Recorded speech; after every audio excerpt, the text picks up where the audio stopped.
प्रिय छात्रों नमस्कार, कैसे हैं आप? आई होप आप बहुत अच्छे होंगे और अपनी जो तैयारी है उसको कंटिन्यू बहुत अच्छे से आप चला रहे होंगे। आपने अपना एक टाइम टेबल बना लिया होगा जिसके अकॉर्डिंग आप सारे सब्जेक्टों में बहुत अच्छे से मेहनत कर रहे होंगे। आज हम बात करेंगे क्लास 12 फिजिक्स में अंकित प्रश्न में प्रश्न क्रमांक 5 की। इससे पहले हमने प्रश्न क्रमांक 1 से 4 हल कर लिए। यदि आप लोगों ने नहीं देखे हैं तो प्लेलिस्ट में जाएं और उन वीडियो को आप जरूर देखें। ये चलिए क्वेश्चन जो हम पढ़ देते हैं। क्वेश्चन क्या हमारा? क्वेश्चन में बोला जा रहा है कि 12 सेंटीमीटर त्रिज्या वाले एक गोली चालक के पृष्ठ पर 1.6 गुणा 10⁻⁷ कूलम्ब का आवेश एक समान रूप से वितरित है। निम्न बिंदु पर विद्युत क्षेत्र हमें क्या करना है? ज्ञात करना है। पहला क्या है? गोले के अंदर हमें ज्ञात करना है, गोले के ठीक बाहर यानी पृष्ठ पे ज्ञात करना है, गोले के केंद्र से 18 सेंटीमीटर अवस्थित बिंदु पर भी हमें क्या ज्ञात करना है? विद्युत क्षेत्र ज्ञात करना है। तो इसको हम समझने के लिए थोड़ा सा मैंने डायग्राम भी बनाया है। यहाँ पे हम डायग्राम से भी इसको समझ सकते हैं कि भाई 12 सेंटीमीटर त्रिज्या का है, हमारे पास एक गोला है जिसके पृष्ठ पर आवेश कितना है? 1.6 गुणा 10⁻⁷ आवेश है, यानी सभी जगह इस प्रकार से इस पूरे पृष्ठ पे ये आवेश जो है वितरित है, फैला हुआ है। हमें क्या करना है? गोले के अंदर किसी बिंदु पर विद्युत क्षेत्र ज्ञात करना है, गोले के पृष्ठ पर विद्युत क्षेत्र ज्ञात करना है और इसकी त्रिज्या से यानी इस आवेश जो है या इसकी त्रिज्या जो है उससे 18 सेंटीमीटर दूर अवस्थित है ना, ये यहाँ पे तीसरा इसमें दिया भी, गोले के केंद्र से 18 सेंटीमीटर दूर अवस्थित बिंदु पर भी हमें क्या ज्ञात करना है? विद्युत क्षेत्र की तीव्रता ज्ञात करनी है। तो ये सारी चीजें हैं जो हमें कैलकुलेट करनी है। चलिए आइए सबसे पहले जो हमें दिया है वो लिख लेते हैं। तो दिया क्या हमें क्वेश्चन में वो हम लिख लेते हैं। दिया हमें आवेश का मान दिया है पृष्ठ पर, है ना, और गोले की त्रिज्या दी है। ठीक है, तो गोले की त्रिज्या r बराबर 12 सेंटीमीटर दिए। सेंटीमीटर से किस में कन्वर्ट कर लें? इसको हम मीटर में कन्वर्ट कर लें तो ये हो जाएगा 12 × 10⁻⁻2 मीटर हो जाएगा। यहां से हम आगे बढ़ जाते हैं। ठीक है, और क्या दिया हमें? आवेश दिया है, तो आवेश का मान Q ले लेंगे हम। तो कितना दिया हमें? 1.6 गुणा 10⁻⁷ कूलम्ब दिया है। अब पहला जो हिस्सा है हमारा वो हम ज्ञात कर लेते हैं, है ना। पहले में क्या पूछा उसने? पहले में हमसे पूछा है गोले के अंदर, है ना। तो गोले के अंदर विद्युत क्षेत्र की तीव्रता कितनी है ये हमें ज्ञात करना है। तो गोले के अंदर, है ना, विद्युत क्षेत्र में क्या करना है? ज्ञात करना है गोले के अंदर। तो गोले के अंदर चूंकि आवेश का मान जो होता है वो 0 होता है, तो स्टेटमेंट यहां पे लिख रहा हूं मैं, है ना। तो यहां पे हम लिखेंगे चूंकि गोले के अंदर आवेश का मान 0 होता है, अतः Q = 0 रहेगा, है ना। आवेश का मान 0 होता है, अतः, है ना, यहां पे गोले के अंदर जो विद्युत क्षेत्र की तीव्रता रहेगी, विद्युत क्षेत्र की तीव्रता ज्ञात करने के लिए हमें विद्युत क्षेत्र का फॉर्मूला पता होना चाहिए, उसमें हमें क्या करना पड़ेगा? मान रखना पड़ेगा। तो गोले के अंदर विद्युत क्षेत्र की तीव्रता हमें ज्ञात करनी थी। चूंकि गोले के अंदर जो है आवेश का मान 0 रहता है, उसके पृष्ठ पर, संपूर्ण पृष्ठ पर आवेश फैला हुआ रहता है, लेकिन गोले के अंदर जो है आवेश का मान क्या रहता है? 0 रहता है। तो Q का मान कितना हो जाएगा? गोले के अंदर जब हम लेंगे तो 0 हो जाएगा। तो विद्युत क्षेत्र की तीव्रता कितनी बनेगी? 1/4πε0 Q अपॉन में होता है r², ये हमारा फॉर्मूला होता है। तो इसमें हम मान रख देंगे, तो E बराबर 1/4πε0, इसका मान 0 है, अपॉन में r², तो ये पूरी को क्या बना देगा? 0 बना देगा। देखिए मल्टीप्लाई में, है ना, तो ये पूरा क्या हो जाएगा? 0 हो जाएगा। तो E का मान कितना प्राप्त हो जाएगा? हमें 0 प्राप्त हो जाएगा, यानी गोले के अंदर विद्युत क्षेत्र की तीव्रता का मान भी क्या रहेगा? 0 रहेगा। आवेश का मान कितना है? 0 है, इसलिए विद्युत क्षेत्र की तीव्रता का मान भी कितना हो जाएगा? 0 हो जाएगा। तो पहला हिस्सा तो हमारा क्या हो गया? कंप्लीट हो गया। अब सेकेंड वाला हिस्सा निकाल लेते हैं हम, बी वाला हिस्सा। तो बी वाला हिस्सा निकालने के लिए ये वाला जो चित्र है आपका मैं रफ कर देता हूं। बी वाला हिस्सा निकालेंगे हम यहाँ पे, है ना। तो बी वाला हिस्सा निकालने के लिए हम क्या लिख दें? गोले के ठीक बाहर या पृष्ठ पर, गोले के ठीक बाहर, है ना। तो गोले के ठीक बाहर हम लेंगे यानी पृष्ठ पर लेंगे, तो पृष्ठ पर आवेश का मान कितना हमारे लिए, है ना, यहाँ पे हमने लिख दिया है। पृष्ठ पर आवेश का मान कितना है, 1.6 गुणा 10 की घात -7 है। और इसकी जो त्रिज्या है वो कितनी है, 12 सेंटीमीटर है, मीटर में कन्वर्ट भी कर लिया हमने। तो गोले के बाहर विद्युत क्षेत्र का जो मान रहेगा वो हमारा कितना रहेगा, E बराबर 1/4 pi epsilon not Q upon में R²। तो ये हमारा फॉर्मूला होता है, यहाँ पे भी मैंने लिखा है, यहाँ पे भी मैंने लिख दिया है, मान रख देते हैं, ठीक है। तो ये हो जाएगा आपका E बराबर 1/4 पाई एप्सिलॉन 0 का मान हमें पता है कितना होता है, 9 गुणा 10 की घात 9 होता है, ठीक है। Q का मान कितना हमारे पास, 1.6 गुणा 10 की घात -7 है, ये यहाँ पे लिखा हुआ है, ठीक है। इसके अलावा R की जो वैल्यू है हमारे पास वो कितनी है हमारे पास, 12 गुणा 10 की घात -2 और स्क्वायर हो जाएगा इसका, क्योंकि R का स्क्वायर है। यहाँ तक हमारा कंप्लीट हो गया। इसको हम कैलकुलेट कर लेंगे, हल कर लेंगे और इसका मान निकाल लेंगे, यानी पृष्ठ पर विद्युत क्षेत्र की तीव्रता निकाल लेंगे। तो चलिए यहाँ से आगे बढ़ते हैं। आपको क्या कर लेना है, इसका स्क्रीनशॉट ले लेना है, ठीक है। फिर हम इसको रफ करके आगे बढ़ते हैं। तो इधर वाला हिस्सा जो है मैं उसको क्या कर रहा हूँ, रफ कर रहा हूँ, ठीक है।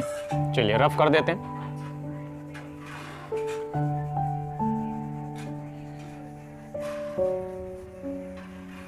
यहां से जब हम आगे बढ़ेंगे, है ना, तो ये क्या बन जाएगा हमारा, E बराबर, देखिए यहाँ पे थोड़ा आगे बढ़ाएं तो ये हो जाएगा 9 गुणा 10 की घात कितना रहेगा, 9 रहेगा, फिर गुणा 1.6 गुणा 10 की घात क्या हो जाएगा, -7 हो जाएगा। अपॉन में बात कर लें तो स्क्वायर फॉर्म में, मैं दोनों को स्क्वायर फॉर्म में है तो उसको अलग रूप में लिख देते हैं, अलग अलग करके लिख देते हैं। तो ये हो जाएगा 12 गुणा 10 की घात -2 और इसी प्रकार से 12 गुणा 10 की घात -2, इस प्रकार से इसको लिखा जा सकता है क्योंकि वो 2 टाइम्स है हमारे पास, ठीक है। यहाँ से मैं दशमलव हटा लूँगा, तो दशमलव हटाऊँगा तो यहाँ पे क्या जुड़ जाएगा, 10 जुड़ जाएगा साथ में, ठीक है। यहाँ से मैंने क्या हटा लिया, दशमलव हटा लिया। अब जो कट था उसको काट देते हैं, तो ये 3 से कट जाएगा, है ना, डिवाइड हो जाएगा हमारा। तो ये 3 मिलेगा यहाँ पे मिलेगा मुझे 4। इस 4 से 16 को काट लेंगे तो यहाँ पे 4 मिलेगा।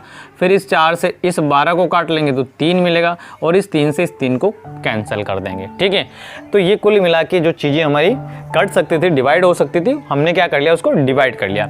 अब जो बच जाता है हमारे पास उसको लिख लेते हैं। 10 की पावर कितनी है हमारे पास, 10 की पावर है हमारे पास 9, ठीक है। इसके अलावा क्या है, 10 की पावर -7 है। ऊपर में देखिए तो बस यही बचा है हमारे पास। अपॉन में देखिए तो क्या बचा है, देखिए यहाँ पे 10 की पावर -2 है, 10 की पावर -2 और 10 की पावर 1 है। तो ये बचा है हमारे पास 10 की पावर -2, 10 की पावर -2 और 10 की पावर 1, ये हमारे पास बचा है। आगे बढ़ जाते हैं, ठीक है। तो यहाँ से जब हम आगे बढ़ेंगे तो ये कितना बन जाएगा हमारा, देखिए 10 की पावर -2, 10 की पावर -7 है ना। आधार समान है, गुणे में घातें क्या होती है, जुड़ती हैं, लेकिन चूंकि यहाँ पे ये प्लस का और ये माइनस का तो घट जाएगी। तो 10 की पावर कितनी बचेगी, यहाँ पे 2 बचेगी हमारी, ठीक है। यहाँ पे हम देखें तो ये देखिए 10 की पावर -2, 10 की पावर -2 और 10 की पावर 1 है। यहाँ पे भी आधार समान है, गुणे में घातें जुड़ेगी। तो ये -2 माइनस का 4 और +1 होगा, तो -4 में से +1 कम हो जाएगा, यानी माइनस का कितना बच जाएगा हमारे पास, माइनस का 3 बच जाएगा।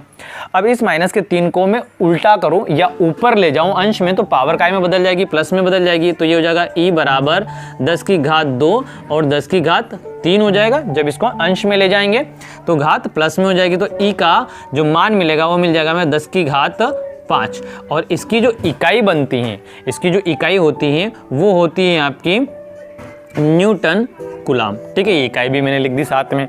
तो इस प्रकार से क्वेश्चन जो आपका कंप्लीट हो जाता है। कौन सा हिस्सा, बी वाला हिस्सा। अब हम आगे बढ़ जाएंगे और कौन सा हिस्सा कंप्लीट कर लेंगे, सी वाला हिस्सा कर लेंगे।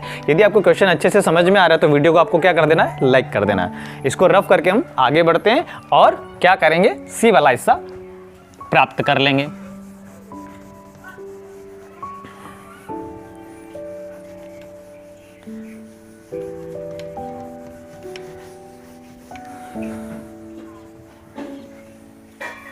चलिए यहाँ से आगे बढ़ते हैं, सी वाला हिस्सा हम कंप्लीट कर लेंगे। तो सी वाले हिस्से में क्या, गोले के केंद्र से 18 सेंटीमीटर अवस्थित किसी बिंदु पर हमें लेना है, ठीक है। तो गोले से 18 सेंटीमीटर, गोले के केंद्र से 18 सेंटीमीटर दूरी पर, है ना। तो यहाँ पे भी लिख लें हम, गोले के केंद्र से 18 सेंटीमीटर दूरी पर, है ना, बिंदु पर लेंगे हम विद्युत क्षेत्र की तीव्रता E। फॉर्मूला वही रहेगा, E बराबर 1/4πε0, है ना, और Q अपॉन आर स्क्वायर। यहाँ पे जो हमारा Q का मान होगा, है ना, वो तो सेम ही रहेगा, जो पृष्ठ पे उतना ही रहेगा, है ना। कितना था हमारा? -7 कूलम। ठीक है, यही रहेगा आपका जो पृष्ठ पे है। लेकिन यहाँ पे त्रिज्या का जो मान है वो बदल जाएगा। त्रिज्या अब हमारे पास कितनी है? 18 सेंटीमीटर है। तो इसको काय में कन्वर्ट कर लेंगे, मीटर में कन्वर्ट कर लेंगे, तो ये हो जाएगा 18 गुणा 10 की घात -2 मीटर। ये ठीक है। तो अब हमारा आवेश तो वही रहेगा, लेकिन त्रिज्या का मान इतना रहेगा। तो हमारा जो फॉर्मूला है उसमें हम मान रखेंगे। तो फॉर्मूला क्या हमारा? E बराबर 1/4πε0 Q अपॉन में आर स्क्वायर। यहाँ पे हम वैल्यू पुट कर देंगे। तो यहाँ से आगे बढ़ेंगे तो E बराबर ये हो जाएगा आपका 9 गुणा 10 की घात 9, क्योंकि 1/4πε0 का मान इतना होता है। Q का मान कितना है? 1.6 गुणा 10 की घात कितनी है हमारे पास? -7 है। ये हमारा Q की वैल्यू है। ठीक है, और R का वैल्यू क्या हमारे पास? तो R की वैल्यू हमारे पास 18 गुणा 10 की घात -2। 18 गुणा 10 की घात -2 का क्या हो जाएगा? स्क्वायर हो जाएगा। ये यहाँ तक क्लियर है अपना। ठीक है, अब हम क्या कर लेते हैं, इसको थोड़ा हल कर लेते हैं। तो हल करने के लिए मुझे जगह चाहिए, तो इधर वाला हिस्सा भी मैं क्या कर देता हूँ? रफ कर देता हूँ। क्वेश्चन भी थोड़ा रफ कर देते हैं ताकि हमें आसानी हो जाए हल करने में। ठीक है,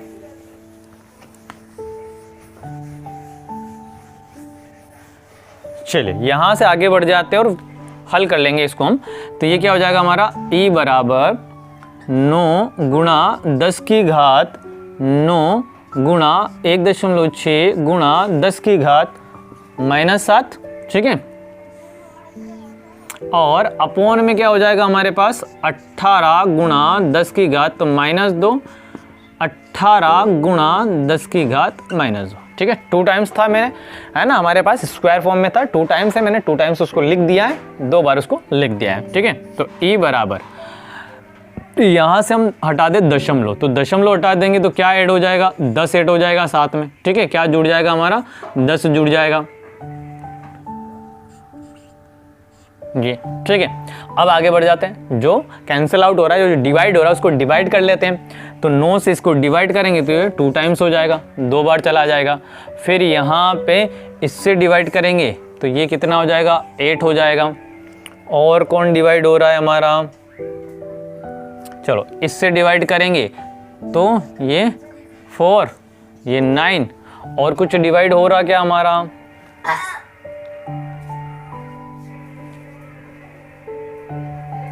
चलिए ये हो गया, ये हो गया हमारा, और कुछ डिवाइड नहीं हो रहा है। ठीक है, तो जो बचता है हमारे पास वो लिख लेंगे। देखिए एक बार और मैं रिपीट कर देता हूँ। 9 से हमने 18 को डिवाइड किया है ना, तो 9 दूनी 18, 2 बार हो गया।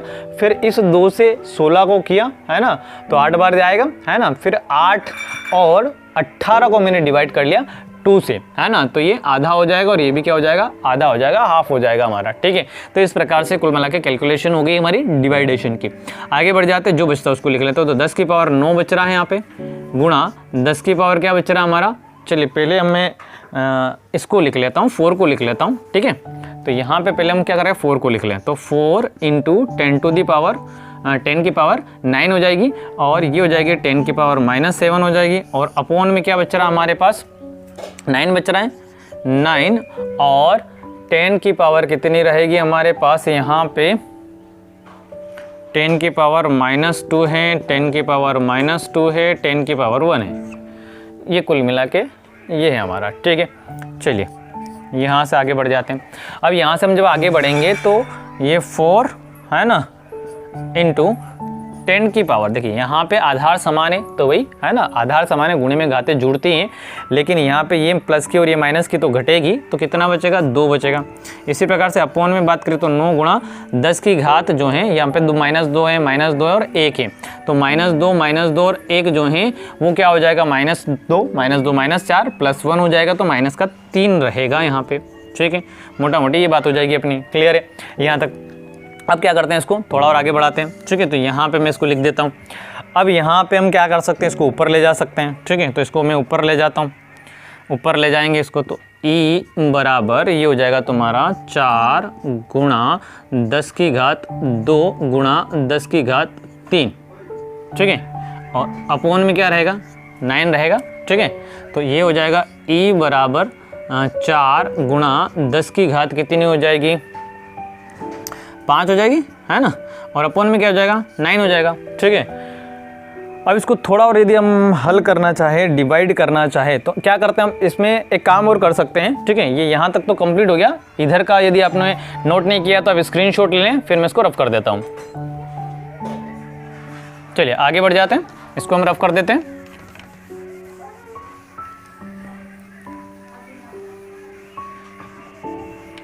तो देखिए यहाँ से मैं इसको थोड़ा और हल करना चाहूँ तो मैं इसको इस प्रकार भी लिख सकता हूँ। यहाँ पे मैं क्या कर रहा हूँ, 1 10 जो है इसको दे देते हैं, तो ये 40 हो जाएगा, और 10 की पावर कितनी बच जाएगी, 4 बच जाएगी। एक बार और मैं रिपीट कर देता हूँ, यहाँ पे मैं क्या कर रहा हूँ, 1 10 इसको दे रहा हूँ गुणे में, तो ये 10 गुणे में जाएगा इसमें, तो ये 40 हो जाएगा, और यहाँ पे 10 की पावर कितनी बच जाएगी, 4 बच जाएगी।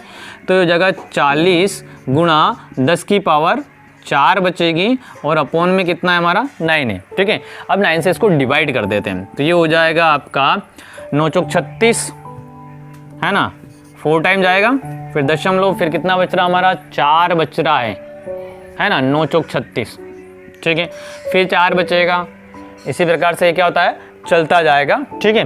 तो गुणा 10 की घात कितनी हो जाएगी, 4 हो जाएगी, है ना, और यह इसकी इकाई भी क्या होगी आपकी, न्यूटन अपॉन कूलाम या न्यूटन प्रति कूलाम। ये आपका इस प्रकार से इसका भी आंसर हमें मिल जाता है कि जो 18 सेंटीमीटर दूरी पर अवस्थित बिंदु है उस पर विद्युत क्षेत्र की तीव्रता कितनी होगी, तो हमारी विद्युत क्षेत्र की तीव्रता कितनी होगी, इतनी होगी।